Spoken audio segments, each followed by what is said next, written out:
We're making a very classic, simple and easy, but perfectly executed roast chicken. We have not made a roast chicken here together in a really long time, and I want to show you my recent recipe for it, which I think is just perfect. It's low fuss, but absolutely scrumptious. You are left with the most delicious, tender, juicy meat with a gorgeous golden brown skin, and it's perfect. It takes like 5 minutes to put together. The oven does the rest of the work, and it's literally a winner every single time. The first thing you're going to work on, obviously preheat your oven. I've got a little roasting pan here, and I have a little rack in my roasting pan. You can see my rack is a little low. I want to elevate that a little bit. So what I'm going to do, since I want the flavor of the onion anyway, I'm going to take this onion and I'm going to cut it into quarters, and I'm just going to pop, I'm not even going to peel it. I'm also going to cut a bunch of garlic. If you have a whole head of garlic, just chop it in the middle like that. It does not matter because it's just going to be there for flavor on the bottom. So I'm just going to take my onion, kind of prop it up like that, okay? And then take your garlic. I'm just going to take those outer layers off. And now watch. Ta-da! Now my chicken is going to be really nicely elevated, and it's not going to touch the bottom, and therefore gets really good and like perfectly cooked all around. Now the chicken of choice, small chicken is really going to be your best bet. Anywhere between 4 and 5 pounds is what I go for. Any bigger than that, not my jam. I just don't feel like it tastes as good. So this is around a 4.5 pound whole chicken, obviously cleaned, whatever that means to you. You know what it means to me. You want to make sure you take any innards out, and it's really nicely and patted dry. Before I touch this though, I want to work on my spice rub, and I want to work on my butter, because I am going to stuff a little bit of butter between the skin and the meat just to keep it really moist, and it almost like self-bastes itself as it's cooking. I've got some softened butter to this, and in this little container. I'm going to add about a half a teaspoon of dried rosemary. Now, my dried rosemary, I pass it through a coffee bean grinder that's just for whole spices. And that way my dry rosemary is like somewhat pulverized. It's not super sharp and spiky. I don't like that, okay? It's not the vibe, it's not the move. That's what I'm going for, okay? A little bit of salt and a little bit of pep.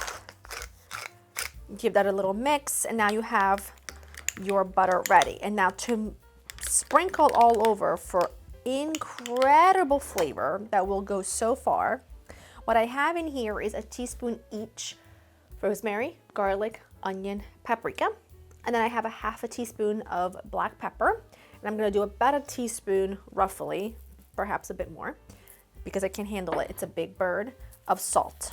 I'm going to mix that around, and that is a spice mixture that I'm going to sprinkle all over the top, the sides, everywhere on this bird. And now I'm gonna take a lemon, I'm gonna cut it in half. And now that we're pretty much ready, I'm ready to get this stuffed. I've got a piece of twine here. I don't always do this, but tying the legs together, just the drumsticks, kind of keeps it contained, and it just cooks a little bit more evenly. I want to salt the inside of this chicken, because once you salt it on the inside, that flavor will penetrate through. That's a good thing.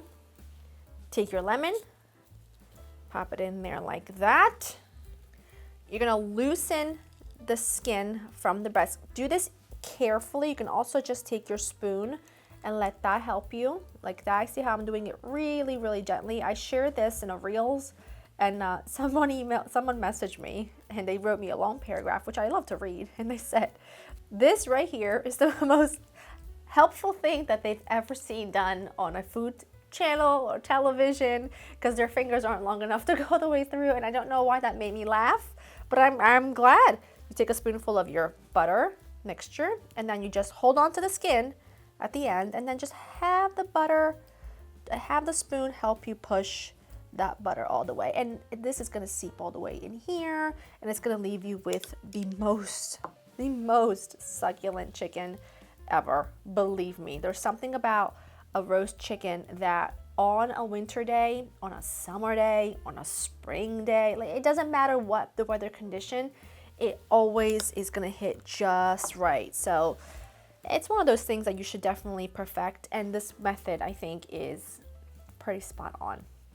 Okay, now that we have that, I'm gonna tie the legs together, okay? So I'm gonna just take a piece of kitchen twine and literally just maneuver them so that they're snug. I washed my hands. I wanna keep this hand clean because I have to touch the olive oil bottle. Set that out of the way. Bring this closer to me. Okay, now I'm gonna take my olive oil and I'm just gonna massage this all around. Don't be afraid. The thing that makes my food really delicious, I have to be honest with you, every time people come over, they're like, oh, why is your food so good? And I use the same recipe, but mine's not quite as good. I always say it's because I love, and I'm not afraid of salt, and I'm not afraid of olive oil. I'm not afraid of salt, and I'm not afraid of fat. And believe me when I tell you, that does make such a huge difference. You can see what I'm doing is as I'm sprinkling, I'm kind of using my hand to press it into areas that may be falling off. That's a really neat little trick because sometimes it's hard to get into little crevices, you know, but I don't know about you. I want everything to taste so good. Everything I eat has to be excellent. I don't like any mediocre food. Do you know what I mean? I'm not one for that. Take a bit more olive oil, drizzle that over the top, and you're not adding much, but it's just gonna help with that gorgeous crust. And take the wings, tuck them under, like so that they cook evenly. And now this is gonna go into your oven, wash your hands first, for 25 for 30 minutes. After 30 minutes, you're gonna knock it down to 350, continue cooking it for another hour to an hour and 15 minutes to an hour and a half. It really just depends on how big your chicken is until the internal temperature that you will test right here between the sort of leg and thigh all the way deep in there without touching a bone reaches 170 degrees. And then you'll let it rest for 10 to 15 minutes before we carve it. And it's perfect every single time. So you see, it's not that complicated. It's not using a bunch of things that you might not already have on hand, but just giving it the proper cooking time and just that proper seasoning and the butter and the oil. Oh, I do have to add something to my pan. Might as well because I have to put it in anyway. It's gonna make like a nice little pan sauce, not a gravy, although it can be if you want it to be. If you want to thicken it up, I just like to use it as like a nice little thin pan sauce. All you need to do is add a little dry white wine and some chicken stock around the pan. And this is why I also like to elevate my chicken because I don't like it to sit in that. And now it's gonna go into the oven, 450, then 350.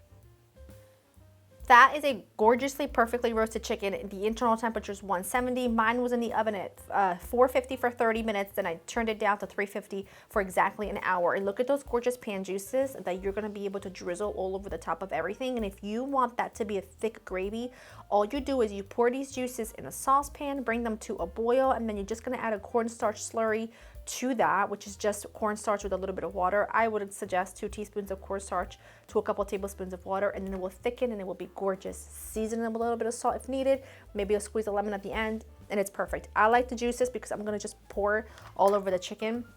It's making my mouth absolutely water. I've let this cool for probably 15 or 20 minutes or so. It is important that you let your meat always rest for a good amount of time because you don't want all of those juices that you worked so hard to create, you don't want them to run out all over the place. It's important that you have an appropriate cutting board, one that's, you know, it's got some depth to it so that if the juices run through, run out, they don't run all the way through and out on your cutting board. And you need a very sharp knife or a cleaver. And I just go ahead and get rid of the legs first. The leg and thigh mixture, I kind of cut through it. Look at all those amazing juices. And then because this is really sharp, I'm gonna be able to cut right through. I just need to push it a little bit closer to me. And that's what it looks like. So there's your leg and thigh. You can split them up if you want to.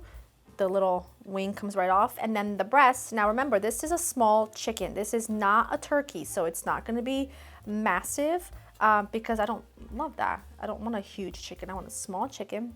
And then your breast, I like to just go all the way down. You'll feel resistance right in the middle, and you kind of want to go around that, just like so. You're gonna cut like that, and then the whole thing pretty much comes off in one go. Oh, it's still really hot though, so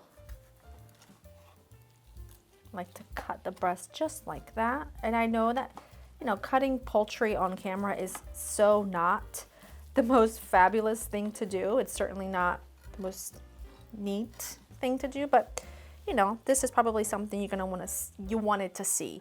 So that's pretty much it. I'm gonna repeat the exact same thing on the other side, and it's carved. That is beautiful. Please make sure you do not toss away that carcass, because there's a lot of meat on there, and it makes for the most fantastic base for something like a Lebanese chicken and orzo soup. It would be just phenomenal. But this to me is like I said, it hits all the things, whether you want a comfort food or you want something that's just light and gorgeous. These are those beautiful, beautiful pan juices that are so filled with flavor. It's just making my mouth water just thinking about it. I like to serve this on the side, especially if you're gonna make a thing of rice to serve along with this. Then you just pour these juices over top of the rice and the chicken, and it is just, it's really sensational. If you want to make a chimichurri sauce to serve on top of that, you'd be winning the lottery, my friend. You would be winning the lottery.